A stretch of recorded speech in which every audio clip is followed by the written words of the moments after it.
Business, consumers, and across the country are bracing for the next hit from President Trump's tariffs. The president's announcement expected tomorrow and could initiate a trade war with our closest allies. NBC's Julie Sirkin has the latest from Washington.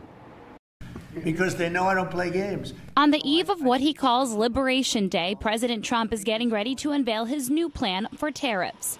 Taxes on imported goods on every country. Whatever they charge us, we charge them, but we're being nicer than they were. While the president says he has a plan, the size and scope are a mystery, and the uncertainty could lead to higher prices for most U.S. industries. But a majority of Republican lawmakers are standing with Trump. Most of the I represent agricultural business, so most of the concern is actually retaliation against the export of American agricultural products.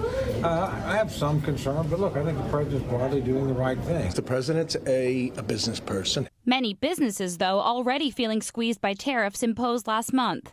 From the cost of cars to the price of wedding gowns, you may even have to dig deeper to say yes to the perfect dress. Some designers have already sent us tariff costs, and some have decided to hold off on that. And as markets react to the tariff impact, workers brace for more cuts across the federal government, this time at Health and Human Services, including the Centers for Disease Control and the Food and Drug Administration. Employees stood in line for hours outside this HHS building in Maryland, only to find out they no longer have jobs when their security badges didn't work. It's part of HHS Secretary Robert Kennedy Jr.'s push to reshape the public health infrastructure. I rise tonight because I believe sincerely that our country is in crisis. Meanwhile, Democrat Cory Booker taking a literal stand on the Senate floor. He began speaking Monday night just after 7 p.m. and continued well into Tuesday, shining a spotlight on what he calls a grave and urgent threat from the president's actions.